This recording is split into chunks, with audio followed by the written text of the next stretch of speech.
Kazhakkoottam railway പാളത്തിൽ വൈദ്യുതി line പൊട്ടിവീണതിനെ തുടർന്ന് train ഗതാഗതം മണിക്കൂറുകളോളം തടസ്സപ്പെട്ടു.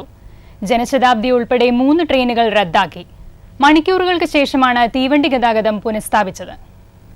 റെയിൽവേ ട്രാക്കിലേക്ക് 66 kV വൈദ്യുതി ലൈൻ പൊട്ടിവീണതിനെ തുടർന്ന് തിരുവനന്തപുരത്തിനും കൊല്ലത്തിനുമിടയിൽ 3 മണിക്കൂറോളം ട്രെയിൻ ഗതാഗതം തടസ്സപ്പെട്ടു. കഴക്കൂട്ടത്തിനും കൊച്ചുവേളിക്കുമിടയിലാണ് ട്രാക്കിലേക്ക് ലൈൻ പൊട്ടിവീണത്. ഹെവി ലൈറ്റിംഗ് സർജ് വന്നിട്ട് ഹെവി കറണ്ട് പാസ് ചെയ്യുമ്പോൾ local heating will be developed and that conductor will snap. അതാണ് ഇവിടെ സംഭവിച്ചിരിക്കുന്നത്. അങ്ങനെ പൊട്ടിയാണ് നമ്മൾ വെള്ളയ്ക്ക് വേണ്ടിയിരിക്കുന്നത്. 8 മണിയോടെ ട്രാക്കിൽ നിന്ന് ലൈൻ മാറ്റി വൈദ്യുത വിതരണം പുനഃസ്ഥാപിച്ചെങ്കിലും ഇതുവഴിയുള്ള ട്രെയിൻ ഗതാഗതം താറുമാറായി.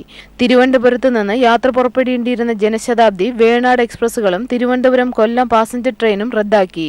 തിരുവനന്തപുരത്തേക്ക് വരികയായിരുന്ന മാവേലി മലബാർ എക്സ്പ്രസുകൾ കൊല്ലത്ത് സർവീസ് അവസാനിപ്പിച്ചു. പുലർച്ചെ 3:40 പുറപ്പെടേണ്ടിരുന്ന ഏർനാട് എക്സ്പ്രസ് 7:15 യാത്ര പുറപ്പെട്ടു. തിരുവനന്തപുരം മംഗലാപുരം എക്സ്പ്രസ് കടയ്ക്കാവൂരിൽ മണിക്കൂറുകളോളം നിർത്തിയിട്ടു. മണിക്കൂറുകൾക്ക് ശേഷമാണ് ട്രെയിൻ ഗതാഗതം പൂർവ്വസ്ഥിതിയിലായത്.